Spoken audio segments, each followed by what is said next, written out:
À plus de 600 km de Conakry, Kankan, la capitale de la Haute-Guinée.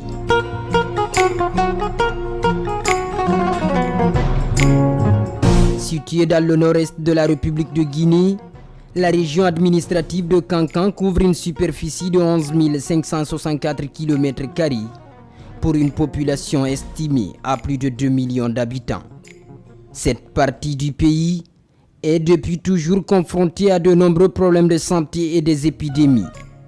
La rougeole et la méningite sont parmi les maladies qui persistent encore dans cette région, entraînant parfois des décès.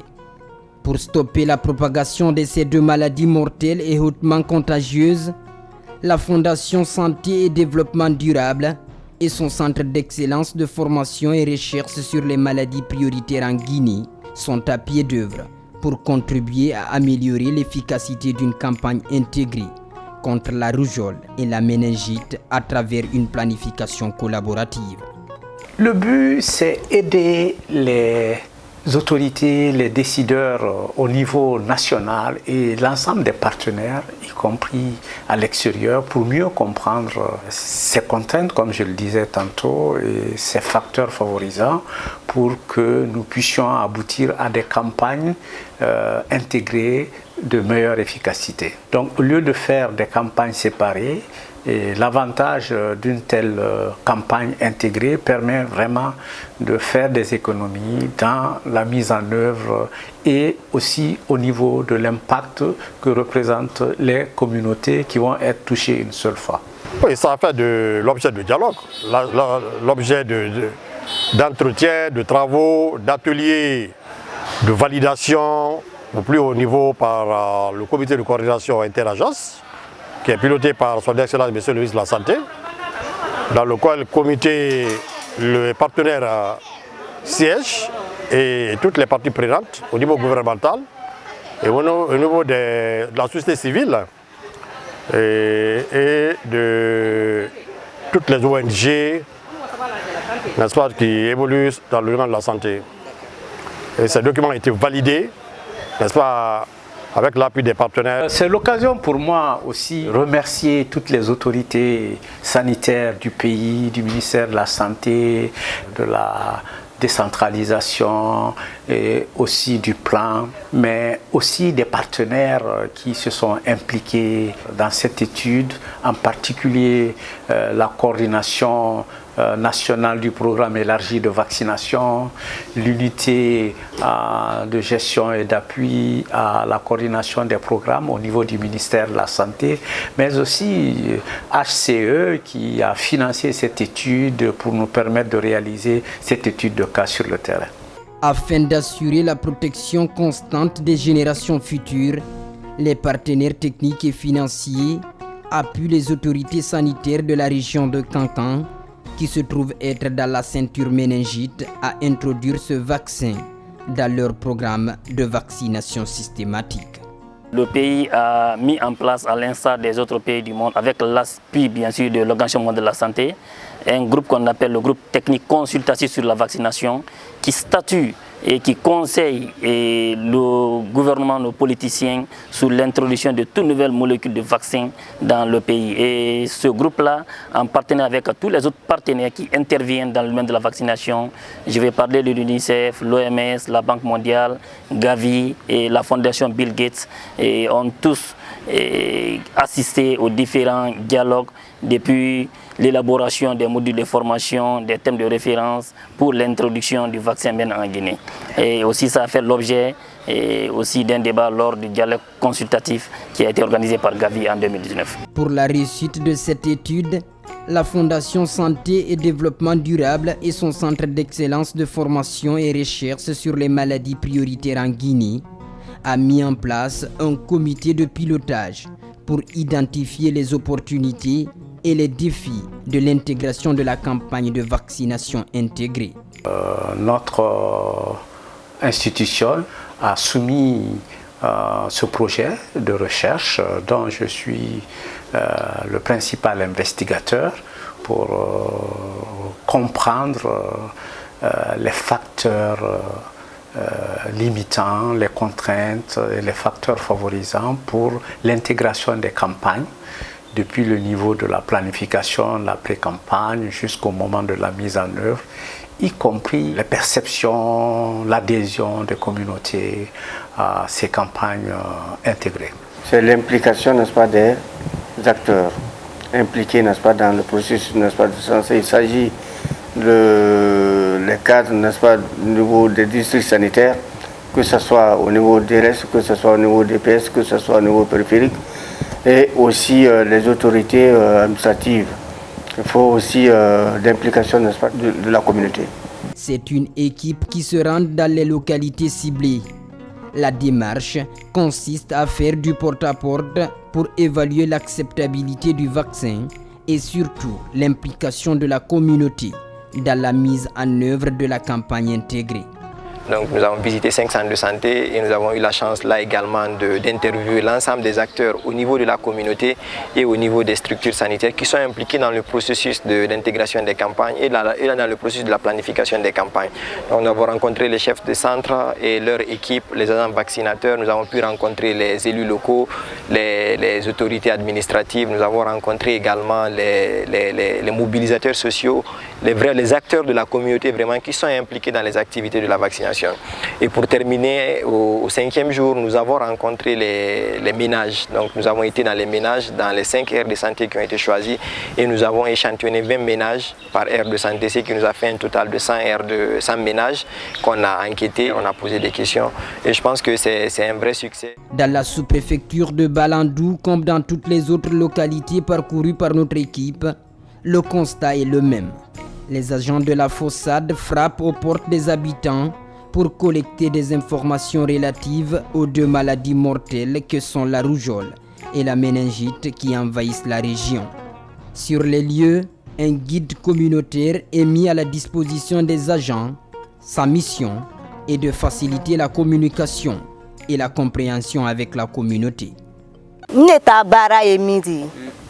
travail est de sensibiliser les familles, les informer que le vaccin qui arrive est d'une importance capitale pour les enfants. Ce vaccin sera là pour le bien-être de tous. Donc, ils ne doivent pas refuser les agents vaccinateurs, puisque ce vaccin lutte contre les épidémies qui envahissent la région. L'introduction de ce vaccin nous aidera à éradiquer ces maladies mortelles qui prennent de l'ampleur.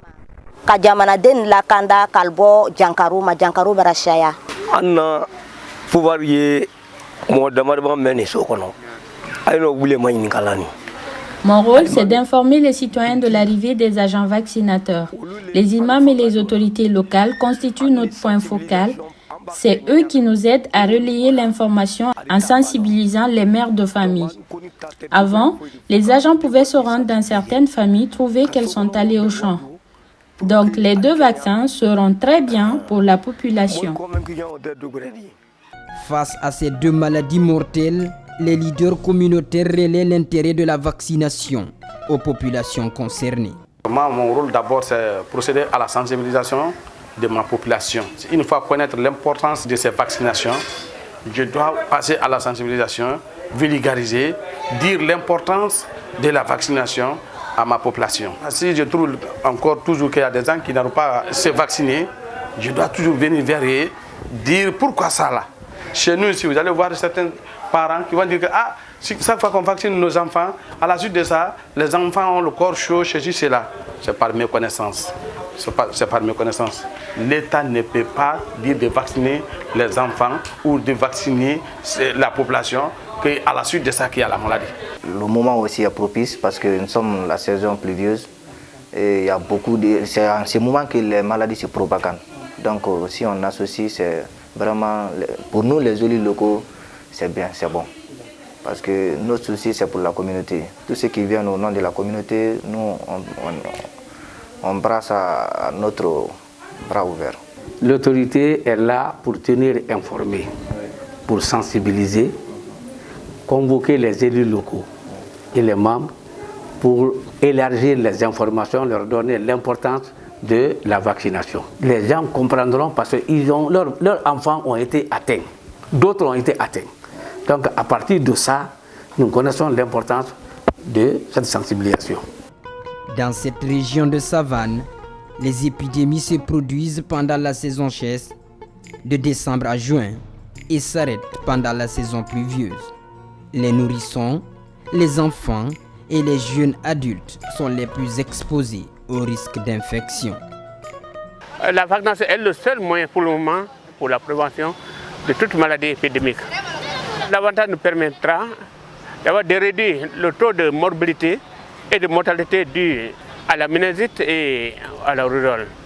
Parce que nous le savons, pendant la saison sèche, surtout dans les zones minières, alors toujours avec le soleil, généralement il y a toutes les épidémies de méningite qui sont dans les zones de mines.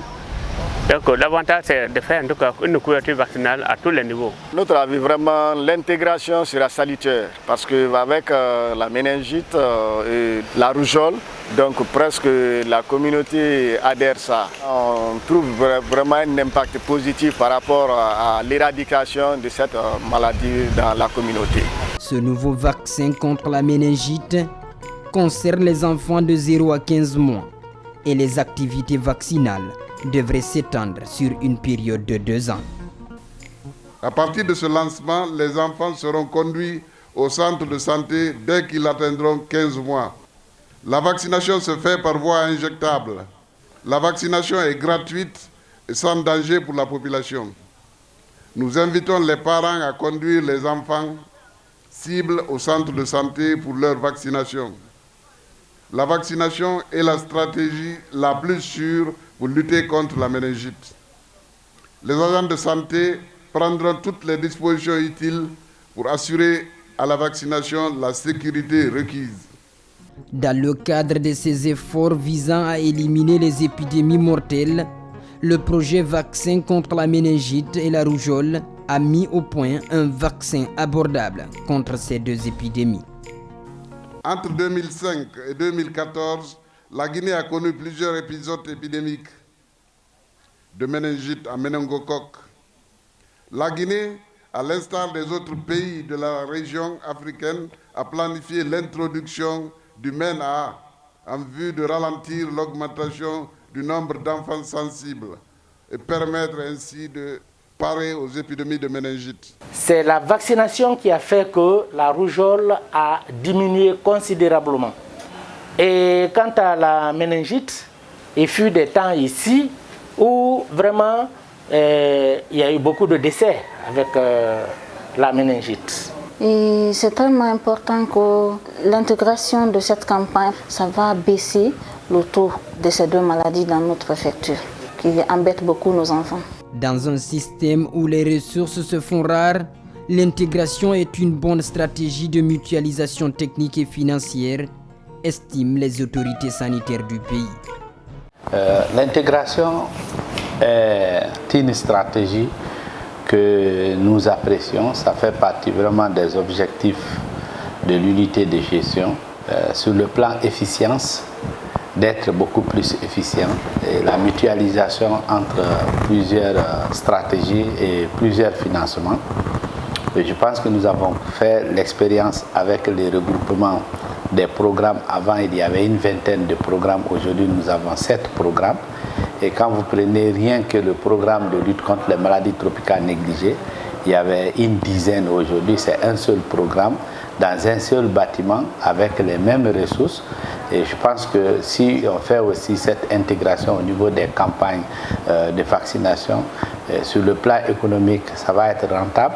Sur le plan technique, ça sera aussi très rentable parce que au lieu de visiter les ménages ou les mêmes personnes plusieurs fois, je pense que ça va aussi réduire le temps énorme que nous prenons au niveau de la communauté. Parce que si une personne va pour faire 2 types de vaccination à la fois, il est payé une seule fois, alors que si on le faisait séparément, nous allons le payer autant de fois qu'on l'utilise.